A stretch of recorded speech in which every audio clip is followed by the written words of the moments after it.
नमस्कार, मैं हूं मृत्युंजय कुमार झा और अगले आधे घंटे तक कमोडिटी मार्केट पर सबसे बड़ी कवरेज जारी है। हम आपको बताएंगे कि आज का बाजार कैसा है, कहां पर एक्शन है, कहां पर एक्शन गायब है और ऐसे मार्केट में आपके लिए कहां पर कमाई के मौके बनने वाले हैं। और आज की चर्चा में हमारे साथ चार खास मेहमान जुड़ रहे हैं। हमारे साथ हैं रविंद्र राव, कोटक सिक्योरिटीज के, प्रीतम पटनायक हैं, एक्सिस सिक्योरिटीज के, हर्षल बारोट हैं, मेटल फोकस के, और सिराज हुसैन साहब हैं, फार्मर एग्रीकल्चर सेक्रेटरी। आप सभी का बहुत बहुत स्वागत है। और आज हम चर्चा की शुरुआत करने जा रहे हैं गोल्ड के साथ, क्योंकि गोल्ड में बहुत तेज गिरावट आई है। जिस रफ्तार से मार्केट ने छलांग लगाई थी उसी रफ्तार से मार्केट ने गोता लगाया है और महज 2 दिन में 1000 रुपए से ज्यादा की गिरावट गोल्ड में आ गई है एमसीएक्स पर। और अंतरराष्ट्रीय बाजार में 2 दिन में भाव $50 से ज्यादा टूट चुका है। बहुत तेज गिरावट आई है। आखिर क्यों मार्केट में इतनी तेज गिरावट आई है और क्या गोल्ड और सिल्वर के दाम और गिरने वाले हैं, इसी पर हम पहले बात करेंगे। मेरा सबसे पहला सवाल रविंद्र जी आपसे होगा। 52,400 के नीचे आ गया है गोल्ड, और गोल्ड जो अभी गिरा है उसके पीछे की वजह यह है कि एक तो डॉलर इंडेक्स लगातार ऊपर ट्रेड कर रहा है, 2 साल की ऊंचाई पर है। ट्रेजरी यील्ड में लगातार मजबूती हम देख पा रहे हैं और ये 2 फैक्टर ऐसे हैं जिसने मार्केट के सेंटीमेंट को कमजोर किया है, दबाव बनाया है। और दूसरी तरफ रुपया मजबूत हुआ है जिससे एमसीएक्स पर एक्स्ट्रा प्रेशर बनता हुआ दिख रहा है। आप जरा बताएं कि क्या 52,400 के नीचे और गिरावट है क्या गोल्ड में? Good morning Mrityunjay. पॉसिबल है क्योंकि गोल्ड में अभी भी दोनों साइड के फैक्टर्स चल रहे हैं। एक साइड तो जियोपॉलिटिकल टेंशंस और इन्फ्लेशन हेज के चलते गोल्ड को सपोर्ट मिल रहा है, और दूसरी तरफ जो फेड के इंटरेस्ट रेट बढ़ाने के ऊपर जो सेंटिमेंट चल रहे हैं उसके चलते गोल्ड में हम एक ऊपरी लेवल पर रेजिस्टेंस देख रहे हैं और ऊपर से हम गोल्ड में एक फॉल देख रहे हैं। रिसेंटली ये ज्यादा एस्केलेट हुआ है क्योंकि आईएमएफ ने भी ग्लोबल ग्रोथ को डाउनग्रेड किया है, उन्होंने भी इन्फ्लेशन को लेकर चिंता जताई है। प्लस फेड तो लगातार कहते आ रहा है, फेड के जो भी गवर्नर्स है दे आर कंटिन्यूअसली टेलिंग की इन्फ्लेशन कंसर्न्स है। मई में अभी 50 बेसिस पॉइंट्स हाइक का तो एक मजबूत चांस है। कुछ गवर्नर्स तो ये भी कह रहे हैं कि शायद 75 बेसिस पॉइंट्स भी हो सकता है। तो आई थिंक ये सारे रीजंस की वजह से गोल्ड में हमने एक शार्प करेक्टिव मूव देखा है। लेकिन मेरे हिसाब से तो जो अंडरलाइंग फैक्टर है वो गोल्ड में अभी भी पॉजिटिव है, क्योंकि इन्फ्लेशनरी कंसर्न इतना जल्दी जाने वाला नहीं है। रशिया को लेके जो भी, रशिया यूक्रेन को लेके जो भी टेंशन चल रहा है उसके चलते सप्लाई इश्यूज अभी भी बरकरार है। चाइना से भी वरीज है। तो मेरे हिसाब से inflationary concerns are here to stay. और जैसे मैंने पहले भी कहा है कि अगर फेड 6 से 7 बार भी रेट हाइक करता है तो भी रियल इंटरेस्ट रेट जो है वो नेगेटिव ही रहेगा। तो मेरे हिसाब से जो ओवरऑल सेंटिमेंट है वो गोल्ड के लिए अभी पॉजिटिव है। आई थिंक ये करेक्टिव मूव जो है वो बाइंग अपॉर्चुनिटी है।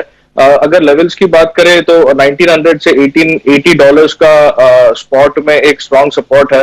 जब तक कि वो होल्ड है तब तक ट्रेंड जो है वो अभी भी मुझे लगता है कि फिर से एक बार ऊपर आ सकता है।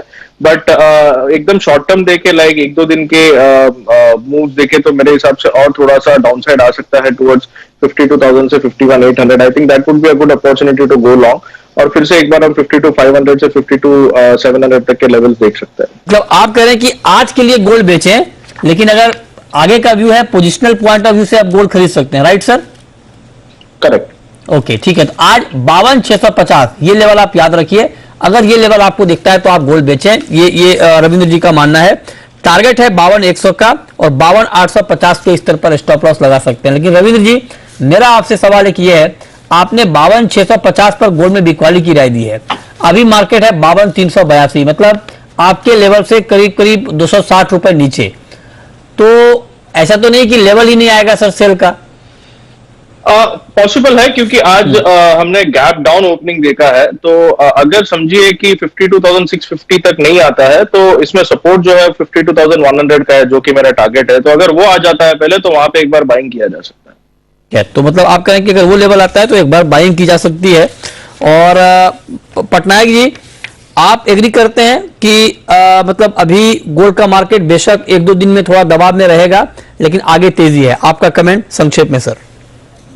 संक्षेप में बहुत ही है कि हम लोग तो और भी छोटे टर्म के हिसाब से खेलना चाहते हैं। हमको लग रहा है कि सिग्निफिकेंट करेक्शन आया है, जो आपने बोला था वो बिकॉज ऑफ डॉलर इंडेक्स और बॉन्डीज के चक्कर में है। पर मेरा ट्रेडर के हिसाब से मैं देखा जाऊं तो मैं इंट्राडे के लिए भी थोड़ा ट्रेड कर सकता हूं, जहां पे मैं बोलता हूं कि 52,400 पे हम लोग या करंट लेवल पे हम लोग लॉन्ग जा सकते हैं। एक स्ट्रिक्ट स्टॉप लॉस लगाएंगे 52,250 या 200 के लेवल पे, और टारगेट प्राइस 52,600 पर। ये बोथ स्टॉप लॉस और टारगेट को बहुत ध्यान में लेके रखना पड़ेगा, क्योंकि ये बिल्कुल ही इंट्राडे स्पेकुलेटिव ट्रेड है। एग्जैक्टली और ये बहुत महत्वपूर्ण है। जरा दोनों कॉल दिखाइए स्क्रीन पर ताकि हमारे जो दर्शक हैं उनको कोई कंफ्यूजन ना हो। आपको ये लग रहा होगा कि एक बाइंग की कॉल है, एक सेलिंग की कॉल है, तो ये दो राय अलग अलग है, तो क्या कॉल ली जाए। लेकिन अब जब मैं आपको दोनों कॉल दिखा रहा हूं स्क्रीन पर, लेवल को आप गौर से देखिए, दोनों कॉल को जरा एक साथ लाइए। देखिए अब जो रविंद्र जी की राय है कि 52,650 पर आप बेचें, और एक्सिस सिक्योरिटीज प्रीतम जी कह रहे हैं कि 52,400 पर आप खरीदें। जो करंट मार्केट प्राइस है उसके आसपास प्रीतम पटनायक जी की बाइंग की राय है, और इनका जो टारगेट है 52,600 का, उस टारगेट के आसपास रविंद्र जी की बिकवाली की राय है। तो कोई कंफ्यूजन नहीं है, लेवल बिल्कुल अलग है। अभी आप ट्रेड लेना चाहते हैं तो आप बाइंग का ट्रेड ले लें। 52,650 जब भाव चला जाए तो वहां पर एक बार फिर से आप शॉर्ट का ट्रेड ले सकते हैं। तो राय अलग अलग है लेकिन लेवल भी अलग अलग है, तो उसमें कोई कंफ्यूजन नहीं है। दोनों ट्रेड आपके लिए गोल्ड में बनेगा, अपने हिसाब से आप ट्रेड को चुन सकते हैं। लेकिन हाँ, जो भी ट्रेड ले स्टॉप लॉस गोल्ड में जरूर से जरूर लगाएं। ये बात हुई गोल्ड की ट्रेडिंग की। लेकिन पोजिशनल पॉइंट ऑफ व्यू से हमारे साथ हर्षल बारोट, जो कि अंतरराष्ट्रीय बाजार पर बहुत गहरी पकड़ रखते हैं, डिटेल रिसर्च रखते हैं, हमारे साथ जुड़ चुके हैं। हर्षल, मेरा आपसे सवाल यह होगा कि मतलब पिछले कुछ दिनों से हमने देखा है कि एक बार मार्केट फेड की खबर पर रिएक्ट करता है, एक बार फेड को इग्नोर कर देता है। ये 50 बेसिस पॉइंट या ज्यादा बढ़ोतरी फेड की तरफ से होगी, ये बात लंबे समय से चली आ रही है। उसके बाद भी गोल्ड बढ़ते बढ़ते 53,500 के ऊपर गया था और फिर मार्केट नीचे आ जा रहा है। तो एक्चुअली गोल्ड के मन में इस वक्त है क्या? क्या कोई खौफ है मन में फेड का? चल क्या रहा है सर मार्केट में इस वक्त? ये जो दो मेजर फैक्टर्स है गोल्ड में, एक साइड जो है जियोपॉलिटिकल टेंशन है जो मार्केट को नीचे में सपोर्ट कर रहे हैं, बट अपसाइड में बहुत ही इंपॉर्टेंट डेवलपमेंट हुई है लास्ट कुछ चीजों में। अगर आप मैक्रो इकोनॉमिक पर्सपेक्टिव से देखें, एक तो यूएस की जो इंटरेस्ट रेट की एक्सपेक्टेशन, अगर आप फेड फंड फ्यूचर्स का कर्व देखे आगे, तो आज से 3 महीने पहले जनवरी में एक्सपेक्टेशन थी कि फेड की रेट मैक्सिमम जो उसका टर्मिनल रेट था वो 2.5% तक जा सकती है 2026 तक, और अब जो मार्केट की एक्सपेक्टेशन है कि ये 3% चली जाएगी नेक्स्ट ईयर मिड में, जैसे मिड 2023 में।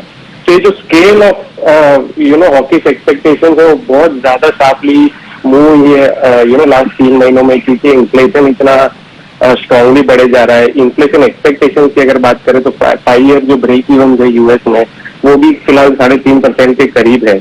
तो कहीं ना कहीं फेड के मेंबर्स, अगर आप रिसेंटली लास्ट 1-2 दिनों में कमेंट्री देखे तो ये बता रहे हैं कि शायद इसी साल के एंड में फेड को 2.5% तक रेट ला देनी पड़ेगी। तो अगर जियोपॉलिटिकल कंसर्न ईज होते हैं या इन सेंस अगर वो इतने हेडलाइन ड्रिवन नहीं होता है अगर मार्केट, तो इन सब चीजों की वजह से गोल्ड में जो है बहुत ही प्रेशर बना रह सकता है।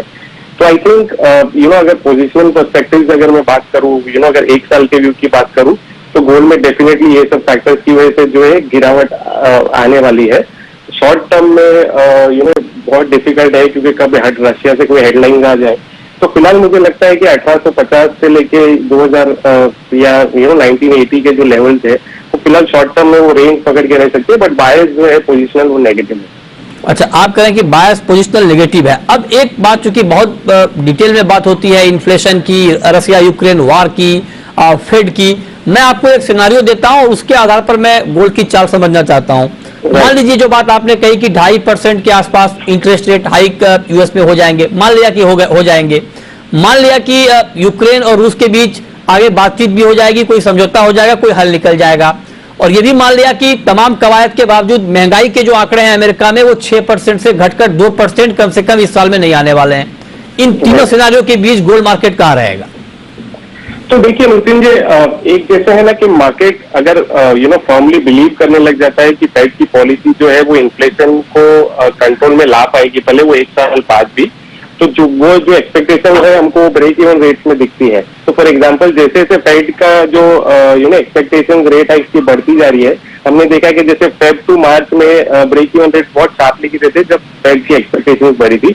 अब फिलहाल वापस ब्रेक इवन रेट रिसेंटली ऊपर गए थे, लेकिन अब लास्ट अगर 2 हफ्तों में देखें तो क्योंकि अब फेड मेंबर्स भी बोल रहे हैं कि शायद 250 बेसिस पॉइंट हाइक भी हो सकती है, तो फिर से ये ब्रेक इवन इन्फ्लेशन रेट जो है फॉरवर्ड इन्फ्लेशन एक्सपेक्टेशन बेसिकली वो नीचे आ रहे हैं। तो अगर मार्केट को अगर फेड ये बिलीव करा पा रहा है कि हम इन्फ्लेशन कंट्रोल में ला देंगे, तो आई थिंक ठीक बात तो वो इतना मैटर नहीं करता है मार्केट, तो मार्केट हमेशा फॉरवर्ड लुकिंग होता है। राइट, आप करें तो आप करें कि एक दबाव इसका मार्केट के ऊपर दिखेगा बेशक लॉन्ग टर्म में। बहुत शुक्रिया हर्षल आपका हमारे साथ जुड़ने के लिए, गोल्ड पर डिटेल में बात करने के लिए। फटाफट जरा चांदी पर रविंद्र जी अपनी राय आप बताएं। 650 रुपए चांदी इस वक्त नीचे है, 70,000 के ऊपर चांदी चली गई थी, अब 68,000 के आसपास फिर से आ चुकी है।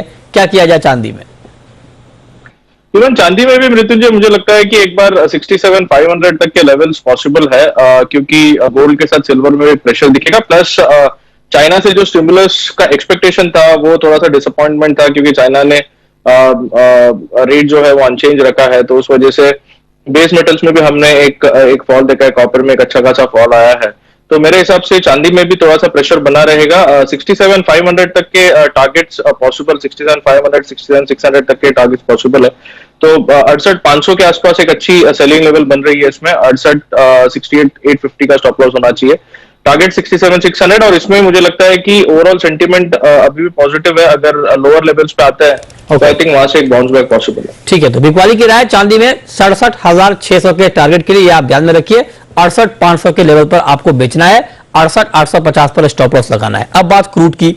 कच्चे तेल बहुत ज्यादा उठापटक है। कल 6% से ज्यादा क्रूड के दाम गिर गए, और आपको बता दें कि 4 कारोबारी सत्रों में 15% की तेजी आई थी कच्चे तेल में, लेकिन कल एक झटके में 6% दाम साफ हो गए, बहुत तेज गिरावट आई।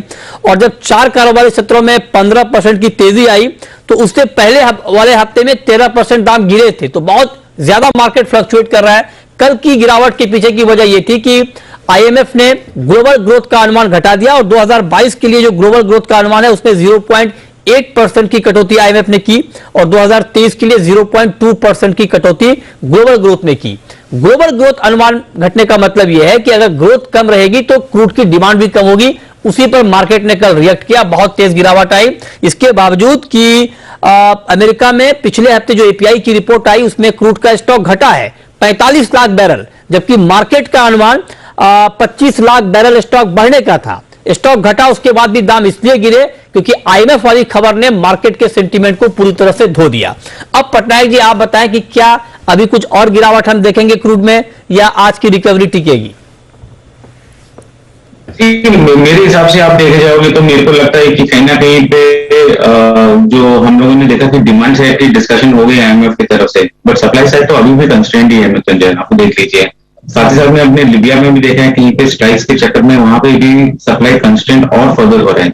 मेरे को थोड़ा जो सरप्राइजिंग लग रहा है कि जो रशिया यूक्रेन वॉर के चक्कर में जिसमें एस्केलेशन होना चाहिए था, क्योंकि कहीं ना कहीं यूरोप के ऊपर प्रेशर बनता जा रहा है कि वो एनर्जी इंपोर्ट बंद करे रशिया से, जो उन्होंने पूरे तरीके से अब तक बंद नहीं किया है।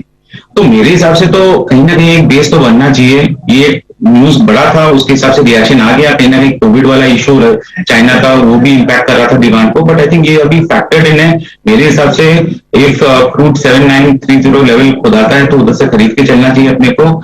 एक स्टॉप लॉस लगा सकते हैं 7880 का, और टारगेट हम लगा सकते हैं 8000 का। तो मैं इंटरम में शॉर्ट टर्म में बुलिश वापस बन रहा हूँ। ठीक है, तो ये राय आपकी हो गई कच्चे तेल के ऊपर कि क्रूड में अभी आपको करना क्या है। बाइंग की राय है 8000 के टारगेट के लिए 7930, ये बाइंग का लेवल है क्रूड का।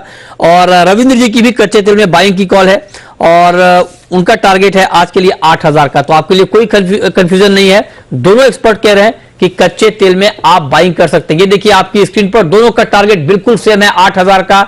बाइंग का लेवल थोड़ा अलग जरूर है, टारगेट सेम है, व्यू सेम है, तो आपके लिए बिल्कुल ट्रेडिंग का रास्ता साफ है, लेकिन स्टॉप लॉस जरूर लगाएं। छोटा सा ब्रेक, और ब्रेक के बाद आपको बताएंगे कि मेटल के मार्केट में क्या हो रहा है, और अनाज उत्पादन के मोर्चे पर बहुत अच्छे आंकड़े आए हैं। इस पर बात ब्रेक के बाद आप बने रहिए हमारे साथ।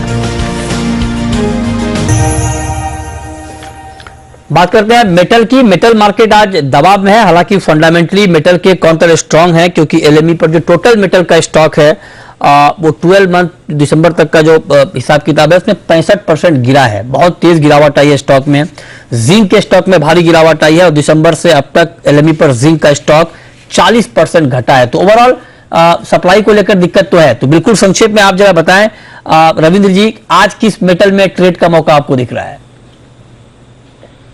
मृत्युंजय, मेरे हिसाब से कॉपर और जिंक ही परफेक्ट कैंडिडेट्स है, क्योंकि दोनों में ही काफी वोलेटिलिटी है। जिंक तो बहुत स्ट्रांग होल्ड किए हुए है, 368 369 का एक स्ट्रांग सपोर्ट है। जब तक कि वो होल्ड है तब तक जिंक में पॉजिटिवनेस ही लग रहा है। जैसे आपने राइटली कहा कि सप्लाई टाइटनेस की वजह से जिंक में कोई भी फॉल एज ऑफ नाउ नहीं लग रहा है, और जब तक कि रशिया यूक्रेन टेंशन चल रहा है, आई थिंक जिंक एक काफी अच्छा कैंडिडेट है ऊपर जाने के लिए, और हमें लगता है कि 385 390 तक के लेवल्स पॉसिबल है।